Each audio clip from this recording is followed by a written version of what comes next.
مرحبا بحبابي. اليوم غنديرو مع بعضياتنا تشيكن وينجز ولا أجنحة دجاج مقلية مع واحد الصوص خطيرة كوريان صوص، لكن على الطريقة ديالنا الخاصة، وما غاديش تندموا إذا جربتوها، وكنضمن لكم طعم خطير. وما تنسوش ديروا لينا اللايكات والكومنتس الزوينة وتضغطوا على سبسكرايب. يلا بينا. اول حاجه غادي نتبلوا الجوانح ديالنا او الوينجز اللي عندنا شويه ملح، يعني معلقه صغيره، معلقه صغيره فلفل اسود، ومعلقه صغيره سكينجبير. وغادي نحركوا هاد التوابل ولا القامه ديالنا في الجوانح مزيان، تدخل هذيك الملحه والبزار والسكينجبير يدخلوا لينا في الوينجز. انا راه ديما الجناوح كنقول الجوانح الجناوح، المهم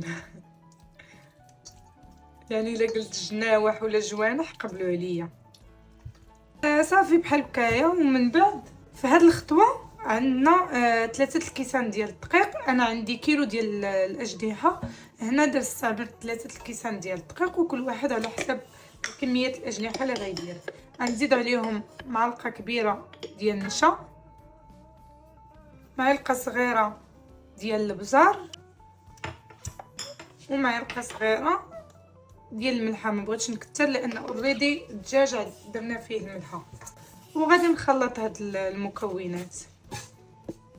ودابا غادي نحطوا الاجنحه ديالنا اللي اوريدي كنا متبلينهم في البزار والسكينجبير والملحه، وغادي نبدا نضيفهم على هاد الدقيق.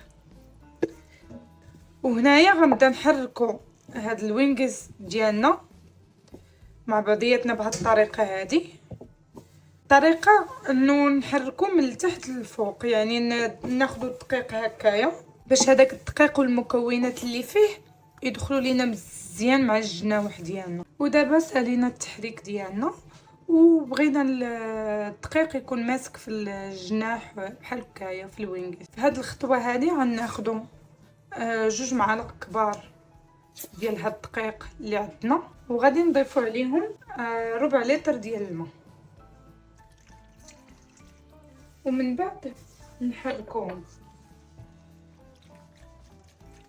في هاد الخطوه عندنا غنشدوا الوينغز وغادي نفضوهم بحال هكايا من الدقيق، وغنديروهم في هاد الماء هذا، ومن بعد نستمروا على هاد الطريقه حتى نساليو الوينغز تاعنا. وهنايا كملنا الوينغز ديالنا، هذه الاخيره حتى هي بنفس الطريقه. ومن بعد غادي نرجعوا هاد الاجنحه لنفس الدقيق بحال هكايا، وهنا غادي نعاودو نحركو بنفس الطريقه. علاش؟ باش الوينغز ديالنا تشبع من هذاك الدقيق مزيان، باش الا وصلنا مرحله القلي يجيونا مقرمشين بحال داكشي ديال المطاعم. هذا هو السر، وهذا هو شكل الجناح اللي بغينا نوصلوا ليه، يكون بهذه الطريقه هذه، باش فاش غادي نقليهم ان شاء الله غادي نحصلوا على واحد القرمشه فظيعه. وهنا فين كاين السر اللي قلت لكم. ودابا من بعد ما سخلينا الزيت غنبداو نقليو في الوينغز ديالنا.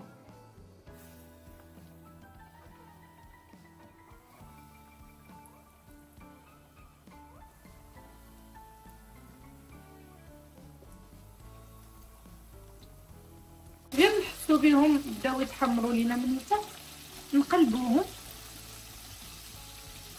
باش ما يتحرقوش لينا.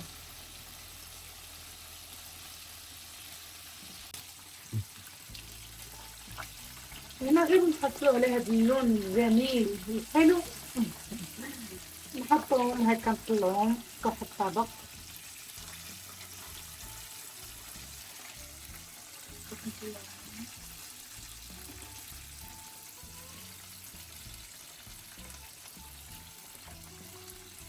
ودابا غادي ندوزو للكوريان صوص اللي بالطريقه ديالنا، ماشي بالطريقه الاعتياديه او الكلاسيكيه.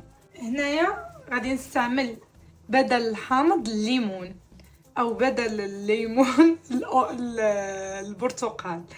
عندي هنا 2 ليمونات عصرتهم. الكميه على حسب كل شخص وشحال ديال لاصوص بغى. انا بغيت شويه لاصوص زايده. هنا عندي صويا صوص، 2 معالق كبار، 3 المعالق كيتشوب. هنا عندي صوص حاره، درت غير معلقه صغيره اختياريه. وهنا عندي العسل، غادي نستعمل 3 المعالق كبار. هنا ضفت خل الليمون 1 المعلقه كبيره. وهنايا غادي نضيف 2 تومات قطعتهم فرمتهم مزيان وسكنجبير ناشف. وهنايا غادي نبدا نحرك هاد لاصوص ديالنا مزيان. هو المفروض في الطريقه الكلاسيكيه كتكون تقريبا نفس المكونات، غير بدل الاورنج كيديروا السيترون الحامض، وكيزيدوا واحد لاصوص اللي هي كوريه، اصل ديالها كوري كتباع مصايبه. وهنايا غندي لاصوص ديالنا فوق العافيه تقليه شويه. هنايا غادي نحركوا هاد لاصوص مزيان فوق النار حتى طبخ لينا واحد شويه مده 5 ولا 6 دقائق. غير كيبدا يغلي معانا هكايا صافي كنطفيو عليه.